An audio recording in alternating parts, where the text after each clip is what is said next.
इसलिए प्रभु ने दिन भी बनाया और रात भी बनाई, और स्वर्ग में कोई भी रात नहीं, इसलिए वहां चुनौती नहीं, बीमारी नहीं, ट्रबल नहीं, पर यहां पे दिन भी है और रात भी है।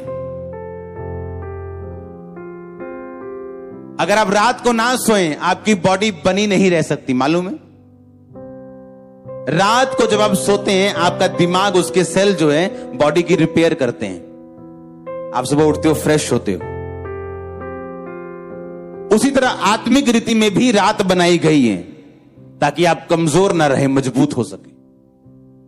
क्योंकि मुश्किलें, परीक्षाएं, ट्रबल्स आपको गिराने के लिए नहीं, कमजोर करने के लिए नहीं, बल्कि मजबूत करने के लिए। और होली स्पिरिट आपके साथ है अगर आप मजबूत रहना चाहते हैं और आगे बढ़ना चाहते हैं तो।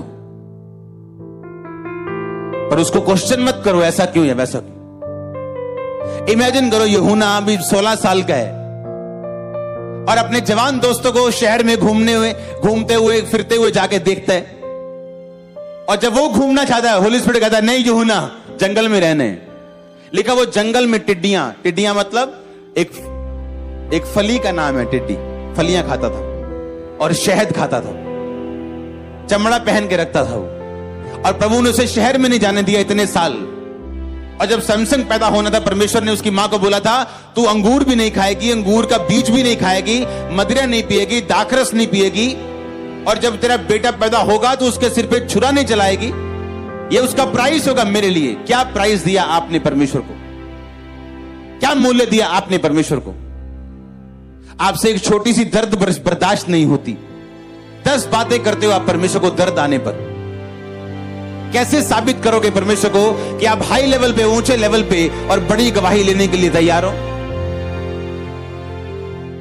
जब होली स्पिरिट आपके अंदर है और आप पवित्रताई में हैं, आपने डेडिकेट कर दिया अपने आप को, तो वो आपकी अगुवाई इस रीति से करेगा जिस रीति से आपका दिमाग कभी भी समझ नहीं सकता।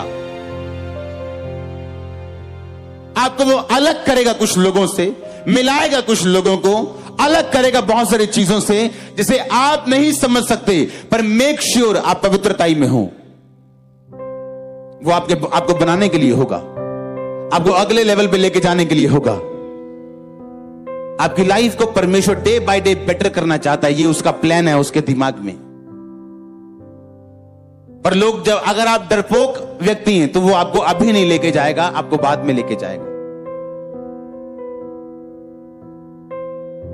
आपने एक बिजनेस खोला, आप पवित्रताई में हो, प्रेयर में हो, हां, वो बिजनेस बंद होने लगा, आप डर जाओगे। आप प्रभु से बोलोगे, प्रभु नहीं, मेरा बिजनेस बंद नहीं होना चाहिए। लेकिन परमेश्वर नहीं चाहता आप वो बिजनेस करें। थोड़ी देर के लिए प्रभु उसे चलाएगा, लेकिन बाद में उसे फिर बंद करेगा। जब आप समझ जाएंगे कि ये प्रभु की ओर से हो रहा है, वो आपको एक ऐसा बिजनेस देगा जो उसकी ओर से होगा।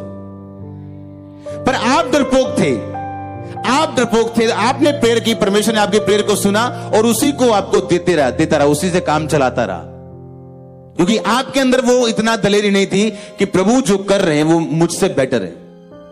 और परमेश्वर इच्छाएं थोपता नहीं, वो इंतजार करेगा आपके इनफ मैच्योरिटी के लिए कि आप इतने मैच्योर हो जाएंगे, जब वो आपके जीवन में काम करने लगे आप समर्पण कर सके। जब बाज उड़ते हैं,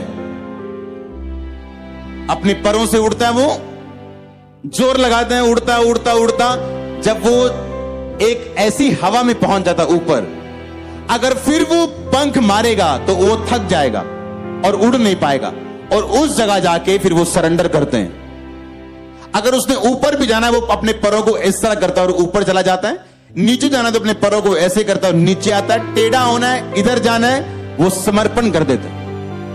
एक टाइम तक आपको पर मारना जरूरी है, एक टाइम बाद आप पर नहीं मारो। लेकिन वो टाइम बहुत कम विश्वासियों की जिंदगी में आता है। आमीन बोलने से पहले ये दिमाग में रखना है। कोई अपनी चोरी से नहीं हट रहा, उसके पास 500 बहाने चोरी करने के, ठगियां मारने के, नशा करने के, गालियां निकालने के, क्योंकि शैतान नहीं चाहता आप उस जगह पहुंचो जहां आप समर्पण करके चलो। क्या मैं आपको घर में बुलाने के लिए गया हूं? कितने की इनविटेशन डाले मैंने फेसबुक पे ऊपर। जब आप एक समर्पण वाली लाइफ में आते हो, एक फ्लो शुरू होता है जो आप अपनी ताकत से कभी नहीं ले सकते। कितने मेरी बात को समझ रहे हैं? आपके पोस्टर्स, आपके फ्लेक्सीज, आपके सीडीज नहीं दे सकती। आप समझ रहे हो कि नहीं?